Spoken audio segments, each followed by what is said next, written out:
Speak to Professor Partha Chatterjee, who's a macroeconomist and emerging market specialist at the Shiv Nara University in Uttar Pradesh.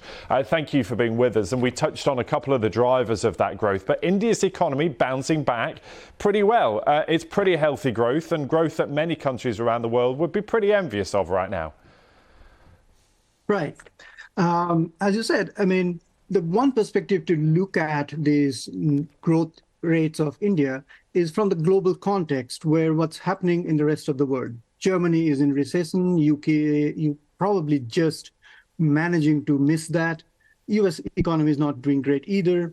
China not back at the levels of the pre-pandemic. So India, being the fifth largest economy, growing at about 7% would be a bright spot in the global economy. And so sorry to interrupt. I wanted to ask you, actually, what is it that is driving that figure? Because that 7% figure, if you look at what's happening elsewhere, pretty anemic growth, some economies in recession. What is India doing differently? Right. So in this quarter, the data will come out in a little while. We expect the growth rate to be about 5%, which will put the Indian economy at about 7%. The last quarter growth rate was about 4%. Where the action is in the Indian economy, particularly in the last quarter, is the consumer demand. And in particular, what we have noticed is there's been a huge surge in demand for services like hotel, transportation, and trade, right? So that's where we think there will be a lot of mileage to gain from. The rural demand has not been very robust, but this quarter seems to be a turning point for that, particularly because the agricultural production will probably be a good one. So these two will constitute a good demand for the domestic economy.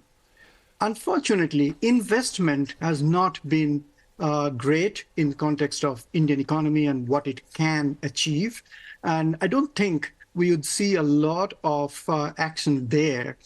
The capacity utilization is probably going to be better, but yet I don't think we'll see a lot of private investment picking up in the last quarter.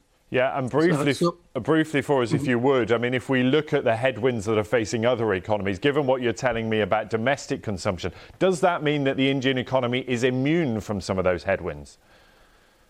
Not quite, because if you look at exports, right, Indian export has actually fallen. So has FDI, investment flow to India. So both of these can drag down the domestic economy. In particular, in terms of exports, the manufacturing demand has been low, and that has implication in terms of employment.